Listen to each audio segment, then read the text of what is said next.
On behalf of the Board of Directors and employees of West River Electric Association, we would like to take this time to welcome you to the 73rd annual meeting of your electric cooperative and thank you, our member owners, for your continued patronage.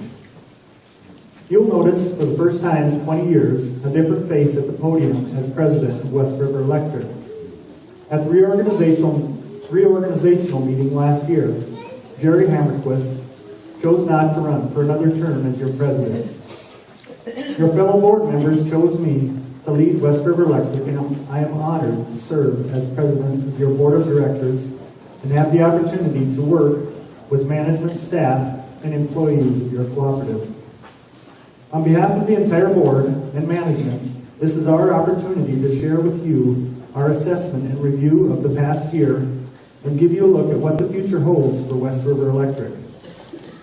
In our annual meeting report, Cooperative Connections, you may have noticed that we referenced a saying by a local school district official challenging his district to be efficient, be effective, be innovative, and be creative. We felt this was a very appropriate theme for our speech. Again this year, we have started our meeting early in the morning with a delicious meal to follow so that you have the afternoon to get things done around your farm, ranch, home, or business. We have had positive comments last year on the new schedule. However, there were negative comments, but many thanked us for being creative and innovative in our approach towards our membership meeting. We hope you enjoy it. My fellow board members and I have been working hard this past year with the challenges to be efficient, effective, innovative, and creative, to keep your power costs low, yet be one of the leaders in reliable electric service to the members on the end of the line.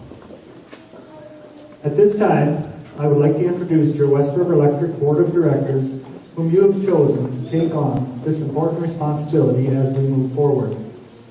Please hold your applause until the end. Serving as Vice President is Stan Anders from Union Center representing District 2. Bill Bielmeyer from Wall serves as your Secretary and represents District 3. Larry Eisenbraun is your Treasurer and from Wall and represents you in District 3. Jerry Hammerquist from Caputa represents District 1.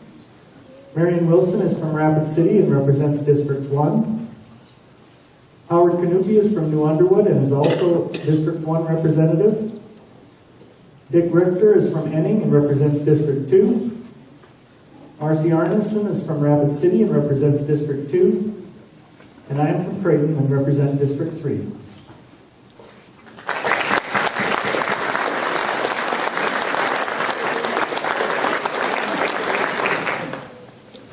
I appreciate all this board has done in the past and commend them for the amount of time and effort they put into their jobs, representing you, our members.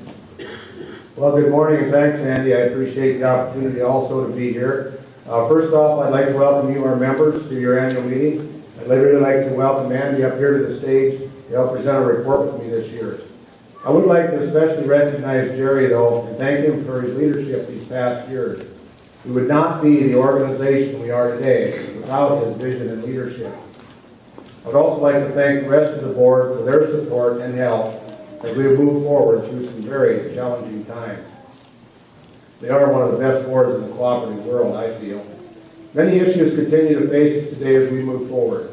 However, I really feel confident many of the more difficult ones are behind us, and we are at the end of a long, winding road. Power costs are expected to level out, and we are through some large infrastructure projects that occurred at the same time. Probably our biggest challenge continues to be the increasing costs of labor, material, and transportation, along with the continued relentless pursuit of regulations by many government agencies. We had another good year financially in the cooperative for 2011. We were issued another clean opinion of our financial statements by our auditors, I. Bailey, LLP of Sioux Falls. Our kilowatt hour sales were 4.5% higher than in 2010, while our revenues grew 12%. Total revenues from electric sales were $26.1 million, with total operating expenses of $25.3 million, which left an operating margin of about $871,000. With other non-operating income, expenses, and capital credit allocations from our various other cooperative organizations, our total margins for the year were $1.6 million. Our total assets were $91.1 million, with total debt of $58.8 million, with some other payables of $3.5 million, left our member equity at $26.3 million. Our equity percentage is what you own in the company is about 28.9%. We were able to move about $1.1 million of our margins into our revenue deferral plan, thanks in a large part to a colder than normal winter of 2010 and 11 that many of you probably saw in your bills, and a bill credit from Basin Electric Power Cooperative from their operations at their subsidiary, the Dakota Gasification Plant. We have one more year with the revenue deferral plan, and then it is forecasted to be depleted.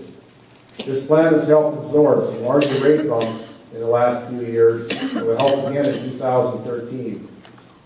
We are hopeful we can take some revenue from this year into a future year to help with rates and expenses too, but that will remain to be seen. Our number of new services was down considerably from past years, with a total of 132 new services. Of that, we added approximately 95 new residential services in 2011. As you can see in the chart, this is the lowest number of new services since 1997. That being said, we have been blessed when compared to other utilities around the country. Some have seen absolutely no growth due to continued depressed economic conditions in the housing market.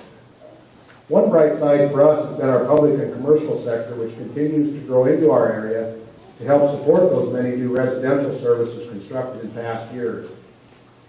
During 2011, we added several commercial loads in and around Rapid City, including the Dakota Steakhouse, University Center, and Toyota of the Black Hills. For 2012, we will have several large additions of load to our system too, including the Cambria Suites, Border States Electric, an addition onto the Rapid City Regional Airport, and the new East Middle School out in Rapid Valley. Several other existing businesses have expanded, helping load growth and bringing additional jobs to our area. In addition, we have many small businesses, the mom and pop type operations that have opened up to serve our members. These loads might not be large in kilowatt hour sales, but in total, they make up a good chunk of West River sales all across our service territory.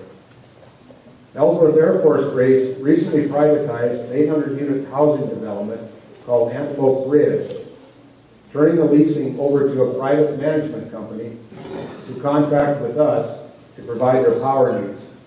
This will be a nice added load for West River Electric. Each year, we discuss the importance of capital credit retirement. Our board feels that we need to do a capital credit retirement when it is prudent, to show our members what it means to be a member of an electric cooperative. I am pleased to announce that your board recently authorized the general retirement of capital credits in the amount of $300,000. Half of this retirement goes to our member owners that were on our service in 1984, and the remainder goes to our members over the remaining unretired years. In addition, we have authorized an additional $125,000 in retirement to settle estates of members that have passed away.